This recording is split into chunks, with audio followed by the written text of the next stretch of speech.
Today, our topic is 2 jobs and M machines for job sequencing problem.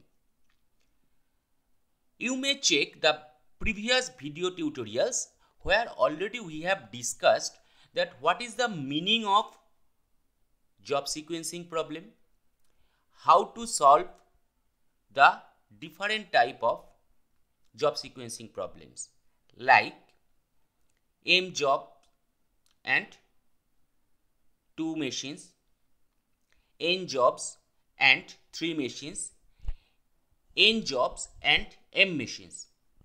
Now, today our topic is 2 jobs and M machines. In the previous problems, already we have discussed about the Johnson algorithm or the Johansson algorithm to solve the problems. But in that type of problem where the 2 jobs and M machines are involved, we have to solve the problems using graphically. So, let's start the problem. Here, just we can see that we have the problem job 1 and job 2. That means there are 2 jobs. Okay, and we can see here A, B, C, D, E. Those are the 5 machines. So the problem described as about 2 jobs and 5 machines. And according to the sequence, for the job 1, the processing order of the machines are A, B, C, D and E, and the processing time are respectively 3, 4, 2, 6 and 2. For the job 2, the processing order of the machines are B, C, A, D and E, and the processing times are 5, 4, 3, 2 and 6. For the solution, we have to at first represent the job 1 according to x-axis. That means according to x-axis, we are denoting the job 1. Let's check one that according to x-axis, and according to y-axis, we are denoting the job 2. Now, we first check the processing times for the respective machines for the job 1. Now, if we check the processing time for machine A for job 1, we are starting from the origin, and that one is here O. That is our origin. And now we are starting from here. So job 1 machine A has the processing time 3. So we are reaching from 0 to 3 here. 1, 2 and 3. That is described here. Next one, processing time for machine B is 4. So we are starting from here. So that one is from here 1, 2, 3, 4. That is for machine B 4. Next one for C, the processing time is 2. So we are once again starting from here. So from here 1 and 2, that is the end of C machine. Then for D, that one is 6. So we are starting once again from here, and 1, 2, 3, 4, 5, 6 up to that one. Finally, for job 1, the machine E, and that one is 2. So we start from here, and that one is up to E here. So that is the end of job 1. Next one, according to y-axis, already we have discussed for the job 2. So once again we have to use the processing time or draw the processing time for here. In the job 2, the first machine is in the order that is B and has the processing time 5. So once again we are starting from 0 or the origin, and 1, 2, 3, 4, 5, that is the end of B.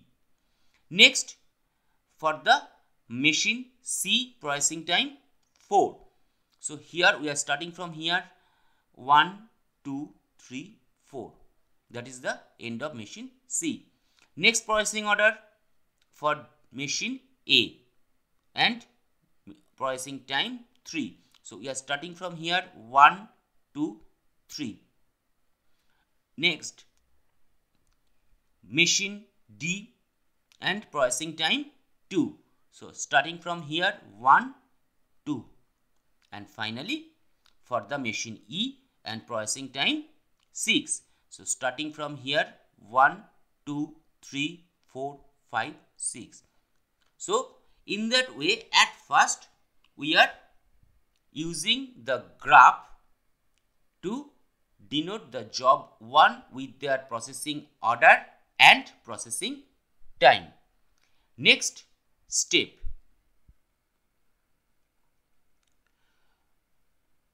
we draw the first vertical line at 3 hours, the second at 3 plus 4, 7 hours, the third at 7 plus 2, 9 hours, and so on. Like, particularly what we have to do here, we are drawing some vertical lines. Just check. The machine A ends here. So we have to draw a vertical line here. Next, here the machine B ends.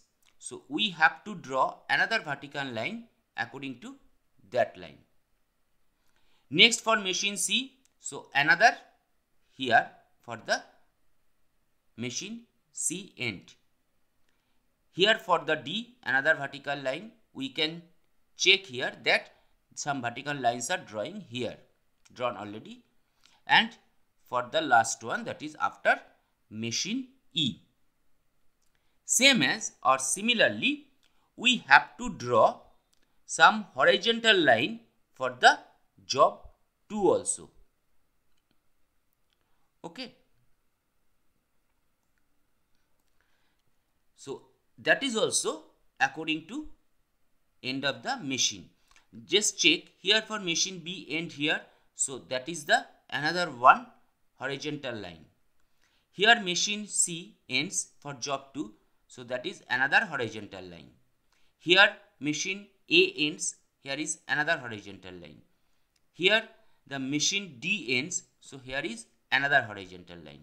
And finally the machine E ends for job 2 here. So that is the final horizontal line. So in that way, at first we have to, in the graph according to y-axis, we have declared the job 1. According to y-axis, we have declared the job 2. And then we are declaring the processing order of the machines and their processing time. And then we are drawing the vertical or the horizontal lines for the denotation of the, to denote the end of the machine processing times. So we are now in the next step. So the next step here, if we define that we draw the rectangular blocks by pairing the same machines as shown in the figure. Example for machine A, 0 to 3 hours on x-axis and 9 to 12 hours on y-axis. Just what is happening? Let's check. Okay. If we look at the x-axis, we can see that particular column is for the job 1. And if we look at the job 2, that particular row is for machine A. So there is an intersection. That block is particularly giving us the A block. That means the machine A is here for job 1 and also for job 2. In the same way, we can draw or fill up the blocks for other machines. That means for B, C, D and E also. And that is shown as in the next. Here, that one previously for machine A. Now look at that column, that is for machine B for job 1. And that row was for machine B for job 2. So that block representing the machine B. Here, that column is for machine C and for job 1. And this row is particularly for the machine C for job 2. So this block is particularly for machine C. Here, that block is particularly for machine D for job 1. And this row is for machine D for job 2.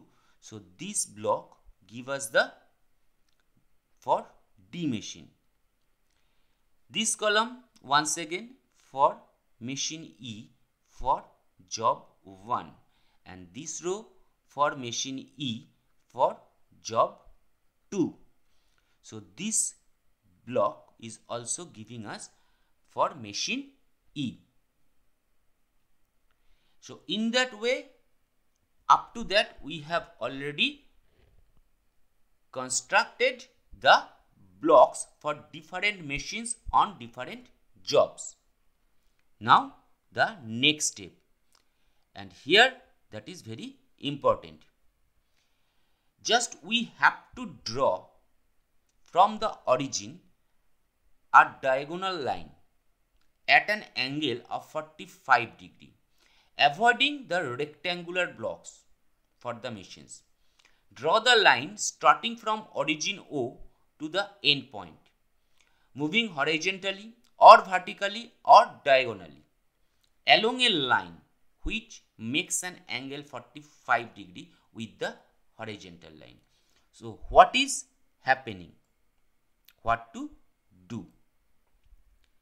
We are starting from origin here and we are just constructing a line, or we are drawing a straight line making an angle of 45 degree as here to draw.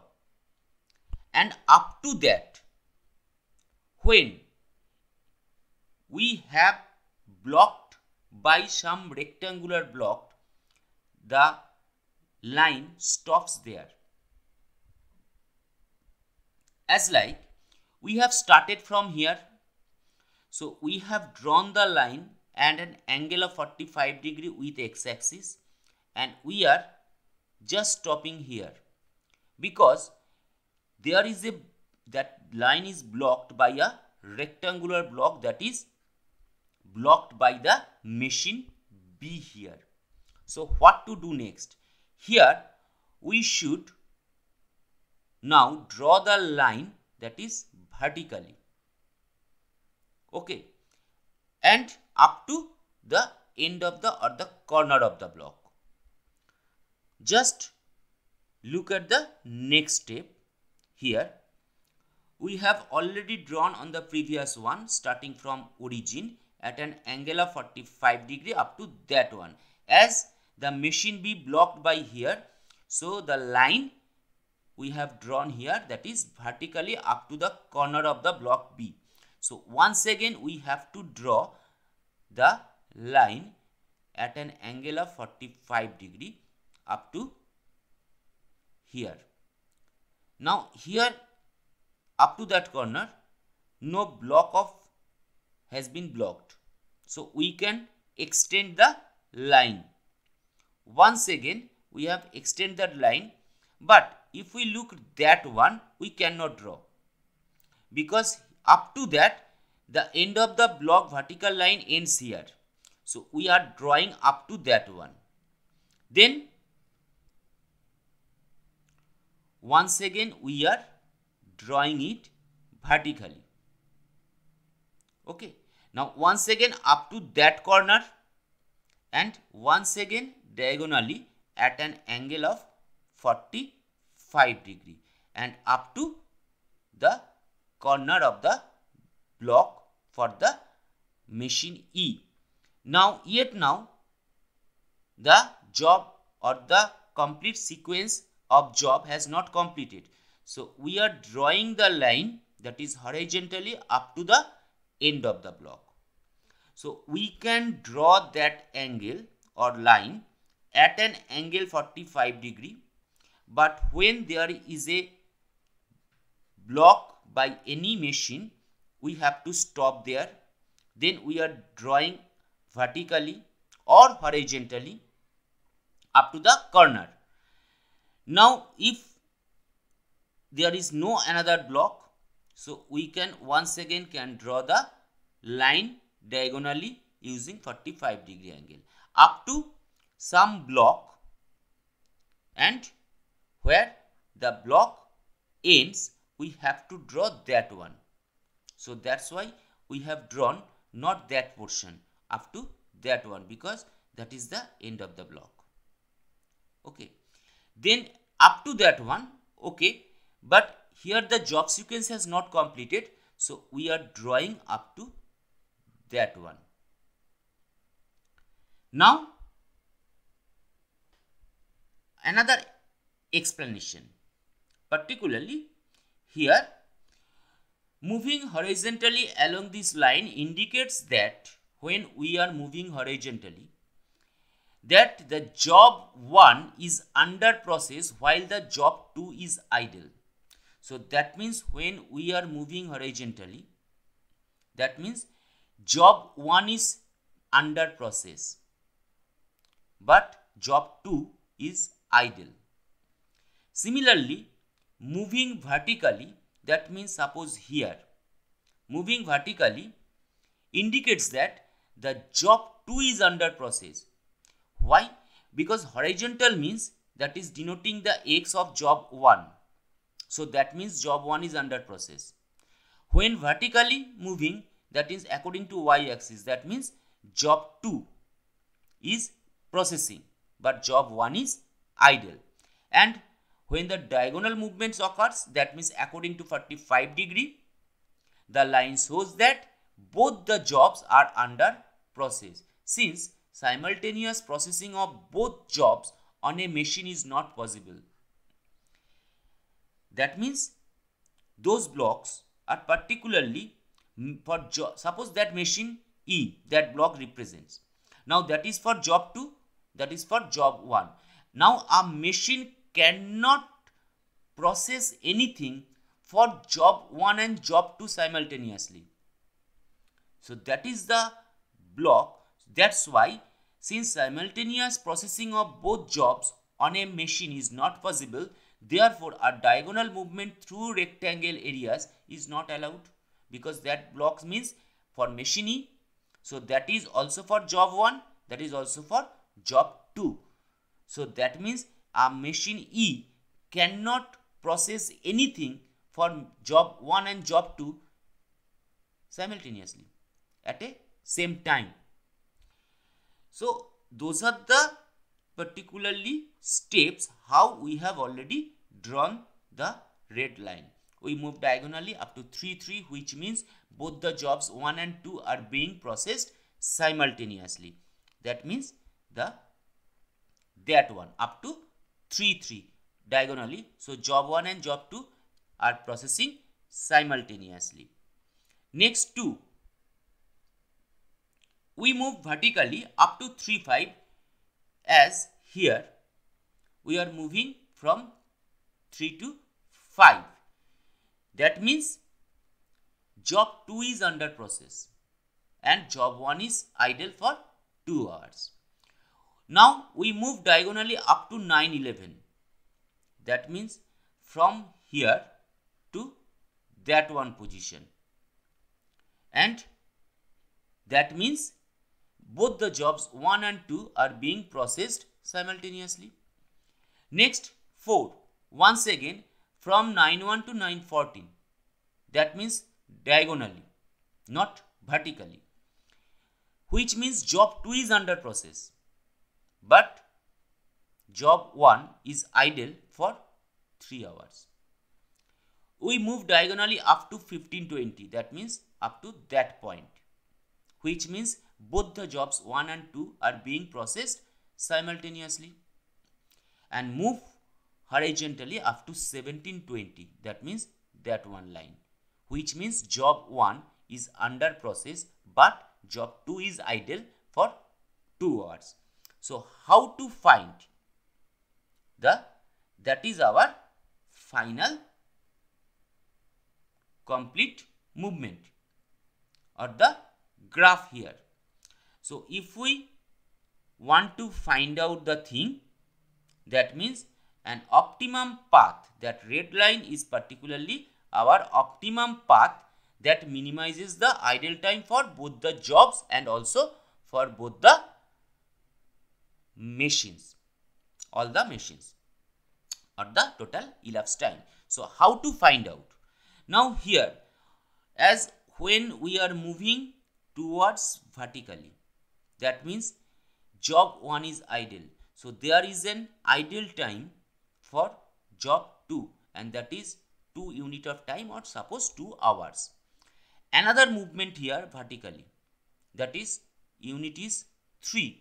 So that means another idle time for job 1. Now there is no other vertical movement for the optimum path. So job 1 idle time is particularly here at first 2, that one, and then 3, that means 5. Now there is no particularly horizontal movement of the optimum line, but finally here is a horizontal movement of the red line, and the unit is here, that is 2, and when horizontal movement, that is the idle time for job 2. So particularly job 2 has the idle time, that is 2. Now how to find out the total elapsed time? Already here the idle time of job 1 is equal to 2 plus 3 is equal to 5 hours or 5 unit of time, and idle time of job 2 is equal to 2 hours, already we have found out. Now the total elapsed time is particularly total elapsed time is equal to for job 1, that is the processing time of job 1 plus the idle time of job 1. Now if we look at the thing, the total processing time for job 1 is 3 plus 4 7 plus 2 9 plus 6 15 plus 2 17 plus the idle time of job 1. So that one is 22.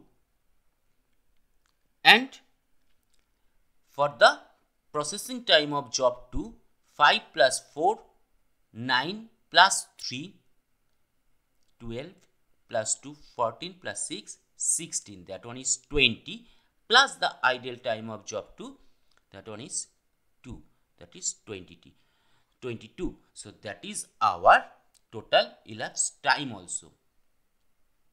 Okay. Another one thing, before we construct the graph, we have to calculate one thing at first. We have to calculate the total processing time of the two jobs also.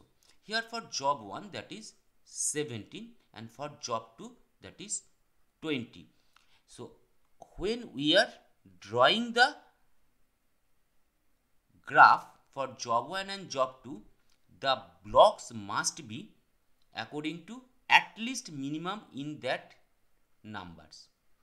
For job 1 up to 17 blocks, that is necessary, and for job 2 up to 20 blocks, that is necessary. Otherwise, we cannot draw the complete graph.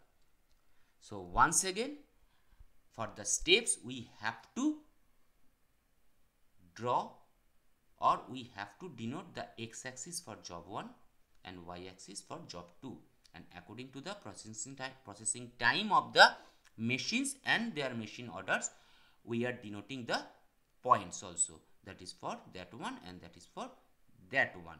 Those points for job 2 machine orders, job 1 machine orders and their processing time.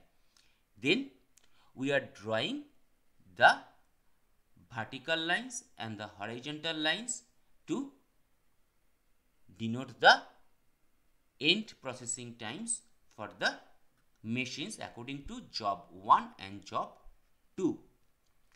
Then we are just making the blocks for the individual machines which are for job 1 also and for job 2 also. Particularly, once again, this block means the machine A cannot process anything at the same time for job 1 and job 2. That is for machine A, that is for machine B, that is for machine C, D and E respectively. Then we are drawing the line from origin making an angle of 45 degree, and when that is blocked by any rectangular block, we are moving diagonally. Once again we are moving vertically, then we are moving once again according to the 45 degree angle to the processing thing. And after that, when there is any type of rectangular block, we are stop there and moving either horizontally or vertically. So in that way we are getting the red line the optimum path. And finally, as y-axis is for job 2, so that means when the horizontal lines are there, those are for the idle time of job 2, and as x-axis for job 1, when there are vertical lines, those are idle time for job 1.